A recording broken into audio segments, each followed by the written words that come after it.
ध्यान से सुन मेरे बच्चे, यदि यह संदेश तुझे सुनाई दे रहा है तो समझ ले कि मां दुर्गा ने स्वयं तेरे भाग्य के द्वार पर दस्तक दी है। अब सत्य को टालने का समय समाप्त हो चुका है, क्योंकि जो छिपा था वही अब प्रकट होने वाला है। मेरे बच्चे, यह संदेश विशेष रूप से तेरे लिए है और यह बात मेरे हृदय से सीधे तेरे हृदय तक पहुंचनी चाहिए। तू आज यहां तक पहुंचा है, ये कोई संयोग नहीं है। ये मेरी ही इच्छा है कि तुझे अब वह अधिकार मिले जो वास्तव में तेरा है। तेरे जीवन से उन लोगों को जो व्यर्थ का प्रपंच रचते थे, मैंने स्वयं हटा दिया है। यह सत्य तुझे जानना ही होगा, क्योंकि इस पर तेरा पूर्ण अधिकार है। लाखों करोड़ों में से मैंने तुझे चुना है। इसके लिए अपने मन में मेरी शक्ति को नमन अवश्य करना, आभार व्यक्त कर, क्योंकि यह मेरी ही प्रेरणा है कि तू इस सत्य के निकट आया है। तुझे सत्य जानने का अधिकार है। कुछ लोग जो तेरे समक्ष मित्र बनकर परंतु भीतर से विषैले सर्प की भांति आए थे, उनका असली चेहरा अब मैं तेरे सामने लाऊंगी। इसके लिए मेरी शक्ति का 3 बार धन्यवाद कर। उत्सव मना, क्योंकि करोड़ों में से तुझे चुनकर इस विशेष ज्ञान तक पहुंचाया गया है। कुछ बातें, कुछ स्थितियां हैं जो तुझसे छिपी हुई थी, किंतु अब वे तेरे समक्ष प्रकट होने वाली हैं। ये बातें तेरे घर, परिवार और कुल से जुड़ी हैं। आज मैं तुझे कुछ ऐसी बातें बताने जा रही हूं जो शायद तुझे पहले कभी झां नहीं थी, या यदि झां थी भी तो तूने उन पर गहनता से विचार नहीं किया। किंतु आज कुछ गढ़ बातें तुझे समझ आएंगी और सत्य दर्पण की भांति तेरे सामने होगा। एक बात मैं यहां स्पष्ट कर देना चाहती हूं, तू मेरी शक्ति का गौरव है। तू अपने भीतर के ओस और तेज को कभी कम नहीं कर सकता, और ना ही मैं ऐसा कभी होने दूंगी।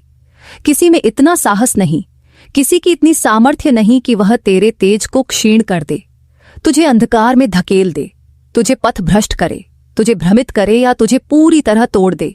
ऐसा कोई नहीं कर सकता। जो लोग अपनी मर्यादा में रहे, उनके लिए यही उत्तम है। यदि वे तनिक भी इधर उधर हुए तो तेरी रक्षा करने वाली मेरी शक्तियां और तेरे पूर्वज एक क्षण भी नहीं लगाएंगे उन्हें उनकी सही स्थिति दिखाने में। यह चेतावनी मैं पहले ही स्पष्ट कर रही हूं। तेरे लिए एक अत्यंत सशक्त संदेश आया है।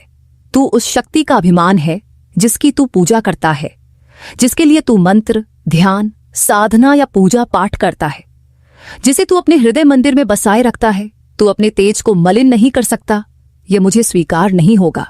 कुछ लोग तेरे तेज, तेरे आत्मविश्वास को खंडित करने का प्रयास कर रहे हैं। तेरे भीतर की उस दिव्य चमक को डगमगाने का कुचक्र रचा गया है। ये लोग इतना नीचे गिर गए हैं कि इन्होंने तुझे बहुत आघात पहुंचाया है। जब मैंने तेरा यह कष्ट देखा तो मेरा क्रोध जागृत हो उठा। संसार में कुछ लोग ऐसे होते हैं जो तुझे उन्नति करते देख ईर्ष्या की अग्नि में जलने लगते हैं। उन्हें इतनी पीड़ा होती है कि वे कुछ भी अनर्थ कर गुजरते हैं, चाहे वह कोई भी कुटिल चाल हो। वे सब कुछ आजमाते हैं, किंतु वे अज्ञानी यह नहीं सोचते कि उनका ऐसा दुष्कर्म उनके स्वयं के लिए कितना विनाशकारी हो सकता है। ईर्ष्या, द्वेष और क्रोध में वे ऐसी हरकतें कर जाते हैं जो मेरी सहन शक्ति से बाहर हैं। मैं पहले तेरे जीवन की उन घटनाओं पर चर्चा करना चाहती हूं जो तेरे साथ घटित हुई, जो सर्वथा अनुचित थी। इसका केवल एक ही कारण है, तू शान से जीता है। तेरे जीवन में एक राजसी ठाठ है, चाहे तुझसे कितने ही धनवान लोग क्यों ना हो। मैं यह नहीं कहूंगी कि तू अपार धन संपदा का स्वामी है, किंतु इतना अवश्य कहूंगी कि तू वह व्यक्तित्व है जो कभी नहीं चाहता कि कोई तुझे दीनहीन कहे, कोई तुझ पर दया दिखाए या तुझे सहायता की आवश्यकता पड़े। ये विचार ही तेरे स्वाभिमान को चोट पहुंचाता है। तुझे यह सहन नहीं कि कोई तुझे दुर्बल समझे। तेरा यह दृष्टिकोण, तेरा यह तेज, यही वह बात है जो कुछ लोगों की आंखों में खटकती है, किंतु तू वहीं रहना जो तू वास्तव में है। अपनी आभा को कभी धूमिल मत होने देना। तेरा जीवन इतना गौरवशाली है कि भले ही तू घर में साधारण भोजन ग्रहण करे, किंतु किसी से मांगकर, किसी के सामने विवश बनकर या किसी की दया पाकर जीना तेरी शान और तेरे कुल के रुतबे के विरुद्ध है। भले ही तू एकांत में कुछ भी सह ले, लेकिन यह तुझे स्वीकार नहीं कि कोई तुझे निर्बल या बेचारा कहे। यही तेरा सिद्धांत है। कोई तुझसे जल जाए, तुझे देखकर ईर्ष्या करे, यह तुझे स्वीकार है। तुझे सुखद लगता है कि सामने वाला तुझसे ईर्ष्या कर रहा है, क्योंकि इसका अर्थ है कि तुझ में कुछ विशेष है। तुझ में वह बात है जिसके कारण वह जल रहा है। लेकिन यह सहन नहीं कि कोई तुझे कमजोर आंखें। तुझ में एक अलौकिक प्रकाश है, आत्मविश्वास का एक उच्च स्तर है। तू भविष्य में अपने जीवन को और श्रेष्ठ बनाना चाहता है। तुझ में वो राजसी गुण है, वो नायक वाली ऊर्जा है जो मार्ग दिखाती है, जो लोगों को दिशा देती है कि कर्म कैसे करना है। तू चाहता है कि लोग तेरे साथ चले। तू किसी के पीछे खड़े होने वालों में से नहीं है। तू नेतृत्व करने के लिए आया है। हर क्षेत्र में, हर कार्य में तुझे सर्वश्रेष्ठ बनना है। यही तेरा स्वभाव है। मेरे जो बच्चे आज मेरे इस वचन को सुन रहे हैं, यदि तुझ में यह खूबियां हैं तो स्वीकार कर। क्या तुझ में नेतृत्व के गुण हैं? क्या तू चाहता है कि कोई तुझसे आगे ना निकले? तू सदैव अग्रणी रहे। तू दूसरों की सहायता करना चाहता है। किंतु यदि कोई यह कहे कि मैं तुझे बेचारा समझकर सहायता कर रहा हूं, तो यह तुझे बिल्कुल नहीं भाता। तुझ में एक ऐसा स्तर है, एक ऐसी विशेषता है जो मुझे स्पष्ट दिख रही है। तेरा आत्मविश्वास आकाश को छूता है। कई लोग कह सकते हैं कि तू धन कुबेर नहीं है, लेकिन बात धन की नहीं है। तू जो भी है, जितना भी अर्जित कर रहा है, जैसे भी निर्वाह कर रहा है, अपने आत्मसम्मान को तू कभी झुकने नहीं देगा। अपनी शान को नीचे करना तुझे गवारा नहीं। तू अपने घर का राजा है। तुझ में वह प्रभाव है, वह ऊर्जा है जो कहती है कि मुझसे श्रेष्ठ कोई नहीं।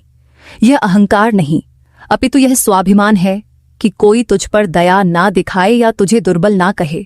तेरा जीवन बहुत सुंदर था, सब कुछ संतुलित था। परिवार में शांति थी, प्रसन्नता थी। किंतु कुछ लोगों ने तुझे भ्रमित करने का प्रयास किया, तुझे इतना पीड़ित किया, इतना तोड़ने का षड्यंत्र रचा, केवल इसलिए कि तेरी शान को धूल में मिलाया जा सके, तेरे हौसले को कुचला जाए। यह लोग तेरे अपने परिवार या निकट संबंधी भी हो सकते हैं। वे सोचते थे कि तू बहुत ऊंची उड़ान भर रहा है, तुझे नीचे गिराना अनिवार्य है। तूने उनके दुर्व्यवहार को बहुत सहन किया। तुझे इतना तोड़ा गया केवल इसलिए कि तेरा आत्मविश्वास क्षीण हो जाए। सत्य सबको झांक था, किंतु वे उसे स्वीकारते नहीं थे। यदि तू सत्य कहता तो वे कहते, नहीं तू गलत है, तेरी ही भूल है, तू कुछ अच्छा कर ही नहीं सकता। वे तुझे बार बार नीचा दिखाने का प्रयास करते। बड़ी बड़ी सभाओं में जहां तू जाता, तुझे कह दिया जाता कि तेरा कोई महत्व नहीं, तू अयोग्य है। हर प्रकार से तेरी प्रतिष्ठा, तेरी चमक को धूमिल करने का प्रयास किया जाता था। तेरी साहस को तोड़ने के लिए बहुत बल लगाया गया। तेरे स्वाभिमान को चकनाचूर करने की चेष्टा हुई। बहुत सारी विपरीत परिस्थितियां तेरे विरुद्ध रची गई। एक समय ऐसा आया जब तू भीतर से हार मानने लगा, क्योंकि यह लोग निरंतर बिना रुके तुझे नीचे खींचते रहे। तेरी व्यथा सुनने या समझने का प्रयास ही नहीं किया गया। तुझे इतनी पीड़ा दी गई कि एक समय ऐसा आया जब तूने मनुष्यों पर विश्वास करना छोड़ दिया। तूने सोचा, अगर मनुष्य ऐसे होते हैं जिनके पास हृदय नाम की कोई वस्तु ही नहीं, जो केवल कुटिल बुद्धि से सोचते हैं, जो निर्दयी हो गए हैं, तो मैं किसी तुच्छ जीव योनि में जन्म ले लूं, किंतु मनुष्य ना बनूं। तू सदैव सत्य के मार्ग पर रहा। तूने अपनी ओर से पूर्ण प्रयास किया अपने परिवार को प्रसन्न रखने का, किंतु उन परिजनों और संबंधियों को तुझसे प्रसन्नता मिलती ही नहीं थी। तेरे विरुद्ध ऐसे ऐसे षड्यंत्र रचे गए कि तू बिखर गया। एक समय ऐसा आया जब तूने केवल मेरा अपनी परम शक्ति का सहारा लिया, क्योंकि तुझे लगने लगा कि तेरे आसपास कोई ऐसा नहीं जो तुझे समझ सके। मुख्य बात यह है कि उन मनुष्यों को तेरी वह विशेषता सहन नहीं हुई, वो नेतृत्व करने की योग्यता, सदैव प्रथम रहने की आदत। ये बात कुछ लोगों के लिए अग्नि के समान थी। वे जलते थे कि तुझमें यह गुण कैसे हो सकता है, विशेषकर कुछ निकटतम लोग, संभवतः परिवार के। उन्होंने तुझे ऐसा अनुभव कराया कि तू सर्वश्रेष्ठ नहीं है, तुझमें कुछ विशेष नहीं है। वे चाहते थे कि तू यह मान ले कि मैं कुछ नहीं कर सकता, मैं ऐसा ही हूं, क्योंकि तू वह व्यक्ति है जिसके स्वप्न विशाल है। तेरा एक ही लक्ष्य रहा, सबसे ऊपर जाना, सर्वश्रेष्ठ बनना। ये बात कुछ लोगों को भीतर ही भीतर खाई जा रही थी। उन्हें भय था कि तू एक दिन उनकी वास्तविकता सबके सामने ला देगा। इसलिए उन्होंने तेरी हिम्मत तोड़ने की, तेरी आभा कम करने की हर संभव कोशिश की। वे जान गए थे कि तू सूर्य है। सूर्य को बादल ढक सकते हैं, किंतु उसकी रश्मियों को समाप्त नहीं कर सकते। यदि सूर्य की चमक बनी रही तो उनका अस्तित्व संकट में पड़ जाएगा। इसलिए उन्होंने तुझे तोड़ने के लिए इतना अधर्म किया, इतना प्रताड़ित किया कि एक समय पर तूने मुझ परमात्मा की शरण ली। तुझे लगा कि कोई मनुष्य तुझे नहीं समझ सकता। तूने सोचा मैं नायक हूं, मैं सर्वश्रेष्ठ हूं, मैं झुक नहीं सकता। वे मुझे निर्बल या दया का पात्र कैसे कह सकते हैं। तू टूटा नहीं है मेरे बच्चे, लेकिन मनुष्यों पर से तेरा विश्वास उठ गया। तुझे लगा कि मानवता नाम की वस्तु इस संसार में शेष ही नहीं बची। अपने परिवार, मित्रों, आसपास के लोगों ने तुझे इतना संताप दिया कि तूने सोचा मनुष्यों से तो तुच्छ जीव बेहतर हैं। तू बहुत रोया, तूने पुकारा, मुझे समझो, मैं भी सत्य बोल रहा हूं, मेरे भी स्वप्न है, मेरी भी व्यथा सुनो। तेरा आत्मसम्मान, तेरी प्रतिभा, यह कोई अहंकार नहीं है, ये तेरी शक्ति है। तूने कहा लोग मुझसे जले, मुझे स्वीकार है, लेकिन कोई मुझे निर्बल कहे, यह मुझे सहन नहीं, मैं इसके लिए परिश्रम करूंगा। लेकिन इसी खूबी के कारण तुझे बहुत कटु वचन सुनने पड़े। तुझे दुर्बल करने का हर कुचक्र रचा गया।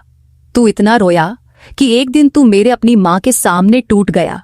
तूने मेरे समक्ष अपने हृदय की बात रखी, अपनी आंखों से अश्रु बहाए, और जो बातें तूने मेरे सामने कहीं, जो पीड़ा तूने व्यक्त की, वो इतनी सच्ची थी कि वो उन लोगों को जो तुझे तोड़ने में सम्मिलित थे भस्म कर देगी। तेरी भूल बस इतनी थी कि तूने शिखर पर पहुंचने का स्वप्न देखा, और तेरा दृष्टिकोण अभी भी वही है। जब मनुष्य का हृदय भर जाता है, जब उसे कोई मार्ग नहीं दिखता, तो वह अपनी इष्ट अपनी मां के पास आता है। तूने भी यही किया। तूने पूछा मेरी भूल क्या है, मुझे बताओ, मैंने कुछ अनुचित नहीं किया, फिर भी मुझे इतना प्रताड़ित क्यों किया जा रहा है? मेरा सम्मान क्यों नहीं किया जा रहा? मेरा आत्मविश्वास क्यों तोड़ा जा रहा है? मैं टूट चुका हूं, बिखर चुका हूं। मां, मुझे मार्ग दिखा। जो परिश्रम तूने किया उसका वैसा फल नहीं मिला जैसा तूने सोचा था। इसके कारण तुझे और अधिक उलाहने सुनने पड़े। यदि तेरा विवाह हो चुका है तो ससुराल पक्ष ने भी तुझे खूब कष्ट दिया। तेरी आभा को लोग मध्यम करने का प्रयास करते थे। वो जो तुझमें आत्मविश्वास था, वो जो ओजस्वता थी, लोग उसे देखकर जलते थे। ताने मारना तो जैसे उनकी आदत सी हो गई थी। इस सब ने तुझे भीतर तक वेध दिया। मन में इतना बोझ भर गया कि मस्तक पर भी चिंता की लकीरें पड़ने लगी। तब तूने मेरा अपने भगवान का सहारा लिया। मेरे सामने आकर तेरा मन भर आया। कहते हैं ना, जब अंधकार घना हो जाता है तब कुछ भी स्पष्ट नहीं दिखता। तूने मेरे सामने मेरी मूर्ति को देखा, मेरे स्वरूप को निहारा, नयनों से नयन मिले, और उस क्षण में तेरी आंखों से अश्रु छलक पड़े। मन में एक प्रश्न उठा, मेरे साथ ऐसा क्यों हो रहा है? मुझे इतना क्यों सताया जा रहा है? मेरा क्या अपराध है? तूने शायद मुख से कुछ न कहा हो, पर तेरी आंखों ने सब कुछ कह दिया। अपनी मां को, अपनी शक्ति को तूने सब कुछ नैनों से बता दिया। शायद तूने सोचा कि कोई ना देखे कि मैं रो रहा हूं। कभी रुमाल से मुख ढका, कभी वस्त्र से आंसू पहुंचे, पर वे आंसू, वह पीड़ा, वो आह जो तेरे हृदय से निकली, वह किसी अन्याय को चैन से जीने नहीं देगी। जिसने भी तुझे इस दशा तक पहुंचाया, जिसकी वजह से तेरी आंखों में जल आया, उसकी अवंती उसी क्षण से प्रारंभ हो जाती है। यह विधान है। जब निश्चल हृदय टूटकर परमात्मा के सामने रोता है, तब वह इतनी शक्तिशाली होती है कि जिसने तुझे दुख दिया उसकी उल्टी गिनती शुरू हो जाती है। उसका सर्वस्व नष्ट होने लगता है, और वह तब तक शांति नहीं पाता जब तक उसका हिसाब पूरा ना हो जाए। तूने यह जानबूझकर नहीं किया। तुझे स्थिति तक लाया गया, चाहे तू घर के मंदिर में गया, चाहे किसी तीर्थ में, जहां भी तूने मुझे देखा और तेरी आंखें भर आई। बस वही तेरे विरोधियों का दुर्भाग्य था। वे आंसू जो तेरी आंखों से निकले, वे उस व्यक्ति को विनाश की राह पर ले गए जिसने तुझे दुख दिया। मैंने यह अनेक बार देखा है। जिन लोगों ने तुझे सताया, चाहे वे तेरे अपने घर वाले हो, ससुराल वाले हो, संबंधी हो, कार्य क्षेत्र के लोग हो, या मित्रों के बीच के कुछ कपट्टी लोग, उनका पतन उसी दिन से आरंभ हो गया। जब तक वे लोग उस पीड़ा का 10 गुना भुगतान नहीं करेंगे जो तूने सहा है, तब तक यह आह उन्हें छोड़ेगी नहीं। और यह तूने जानबूझकर नहीं किया, तुझे विवश किया गया। पहले भी तेरे साथ ऐसी कई घटनाएं हुई होंगी। जिन लोगों ने तुझे ताने मारे, तुझे नीचा दिखाया, वे जीते जी नरक भोगेंगे। तू अपने माता पिता या संसार के पास नहीं गया, तू सीधे मेरे पास, अपनी शक्ति के पास चला आया। और वो पुकार जो तेरे हृदय से निकली, वो किसी को क्षमा नहीं करती। कई बार लोग ईर्ष्या में आकर श्राप देते हैं, कहते हैं कि तेरा यह होगा, तेरा वो होगा। वे बातें महत्व नहीं रखती, क्योंकि वे बस जलन में बोली जाती हैं। पर अगर तुझे सचमुच बहुत अधिक सताया गया, ताने मारे गए, ऐसी हरकतें की गई जो तेरी सहन शक्ति से बाहर थी, और उस वक्त तेरे पास कोई साथ देने वाला नहीं था, कोई तुझे सांत्वना देने वाला नहीं था, सब तेरे विरुद्ध हो गए थे, तब तूने वह आश्रय ढूंढ लिया जो किसी को जीते जी नर्क दिखा देता है। तू अकेला था, चाहे वह धन का लेन देन हो, संपत्ति का विवाद हो या कुछ और। जिसने भी तुझे ठगा, जिसने तुझे कष्ट दिया, उनका दंड उसी समय निर्धारित हो गया। बस तूने मेरे सामने रोकर अपनी व्यथा कही और वही उनके लिए दंड बन गया। कभी कभी ऐसा होता है ना, जब तू इतना दुखी हो जाता है कि हृदय के भीतर सब कुछ टूट सा जाता है। तूने ऐसा अनुभव किया होगा कि जो लोग तुझे दुख दे रहे हैं वे बस तुझे नष्ट करना चाहते हैं। तूने सोचा होगा, यह लोग मेरा पीछा क्यों नहीं छोड़ते, मैंने इनका क्या बिगाड़ा। और जब तेरा हृदय भर गया, जब तुझसे और सहन नहीं हुआ, तो तू मेरे पास आया। तूने मेरे चरणों में अपने आंसू बहाए, अपना विष बाहर निकाला। और विश्वास कर, वे आंसू, वो पीड़ा, वो पुकार उन लोगों के लिए अभिशाप बन गई। यह लोग शायद तेरे अपने ही हो, तेरे रक्त संबंधी, तेरे करीबी। कहते हैं ना, बुरा समय आता है तो अपने भी मुख मोड़ लेते हैं। तूने उनके लिए बहुत कुछ किया, उनकी सहायता की, उन्हें ऊपर उठाया, लेकिन जब तेरा कठिन समय आया तो वही लोग तेरे विरुद्ध खड़े हो गए। तूने सोचा होगा, मैंने इनके लिए अपना सर्वस्व दिया और आज यह मेरे साथ ऐसा कर रहे हैं। उस वक्त तेरा हृदय विधर्ण हुआ होगा। तूने मुझसे कहा होगा, मां, मेरे साथ कोई नहीं है, बस तू मेरा मार्ग प्रशस्त कर। जब कोई तुझे बार बार सताता है, तुझे दुख देता है और तू हर बार प्रयास करता है कि शायद स्थितियां सुधर जाएं, लेकिन वह व्यक्ति रुकता ही नहीं। अंततः जब तू थक जाता है, जब तेरा धैर्य जवाब दे देता है, तो तू मेरी शरण में आता है। तू कहता है, मैं और क्या करूं, मेरे अपने ही मेरे शत्रु बन गए हैं। मेरे संबंधी, मेरे करीबी, जिन्हें मैं अपना मानता हूं, वही मुझे बर्बाद करना चाहते हैं। वे मुझसे जलते हैं, वे मुझे नीचे गिराना चाहते हैं। मैं क्या करूं। ऐसी भावनाएं, ऐसी ऊर्जा बहुत गहरी होती है। और मैं तुझे बता दूं, ऐसा एक आध बार नहीं, कई बार हुआ होगा। तूने ध्यान दिया होगा, जब भी तूने अपने दुख को मेरे सामने रखा, जब भी तूने मेरे सामने आंसू बहाए, उन लोगों के जीवन में कोई ना कोई भारी विपत्ति आई। और अब जो लोग तुझे इतना कष्ट दे रहे थे, जो तेरा आत्मविश्वास तोड़ना चाहते थे, जो तेरी शान को मिटाना चाहते थे, उनके विनाश का समय आरंभ हो चुका है। तू पहले कैसे था? तुझमें एक अद्भुत तेज था, एक आत्मविश्वास था, तू शान से जीता था। लेकिन इन लोगों ने तुझे इतना नीचे खींच लिया कि तू थक गया। तुझे लगने लगा कि अब क्या करूं, किससे कहूं, कौन कौन समझेगा। तुझे आघात पहुंच रहा था और तू कुछ कर नहीं पा रहा था। तेरी वो चमक, वह उत्साह, वह आत्मविश्वास जैसे कहीं लुप्त सा हो गया था। लेकिन मैं तुझे बता दूं, जिन्होंने तुझे इस दशा में पहुंचाया, उन्होंने अपना दुर्भाग्य स्वयं लिख लिया। तूने शायद कथाओं में या अपने जीवन में देखा होगा, जब तू किसी के लिए विलाप करता है, जब तू अपने इष्ट के पास जाकर अपनी पीड़ा बताता है, वे आंसू व्यर्थ नहीं जाते, वे आंसू एक आह बन जाते हैं। और वह आह इतनी शक्तिशाली होती है कि वह उस अन्याय को कभी नहीं छोड़ती। जब तक वह अपने कर्मों का फल ना भोग ले, वो आह उसका पीछा नहीं छोड़ती। तूने यह सब योजना बनाकर नहीं किया, ये सब अनायास हुआ। तू बस अपनी पीड़ा को लेकर मेरे पास आया। तूने कुछ बोला नहीं, कुछ किया नहीं, बस मेरे सामने बैठकर रो दिया। और वह पल, विषमन, आंसू, वो दर्द, सब कुछ उनके लिए दंड विधान बन गया। कई बार ऐसा होता है कि तू मेरी ओर देखता भी नहीं, क्योंकि तुझे पता है कि अगर तूने मेरी आंखों में देखा तो तू अपने आंसुओं को रोक नहीं पाएगा। और यही सत्य है। ये आंसू, ये भावनाएं, ये सब स्वतः आते हैं, ये बनावटी नहीं होते या आत्मा से निकलते हैं। स्वाभाविक रूप से ऐसा होता है। मैंने अनेक बार देखा है। और कभी कभी ऐसा होता है कि तू मुझसे नजरें चुराता है। तुझे पता है, अगर तू मेरी ओर देखेगा तो नयन झलक पड़ेंगे। तू ये नहीं चाहता, तुझे रोना नहीं है, तू बहुत सशक्त है, बहुत साहसी है। तू सोचता है, मैं सब कुछ संभाल लूंगा, सब कुछ। लेकिन कभी कभी ऐसा हो जाता है, दृष्टि मिल जाती है और आंखों से नीर बह ही निकलता है।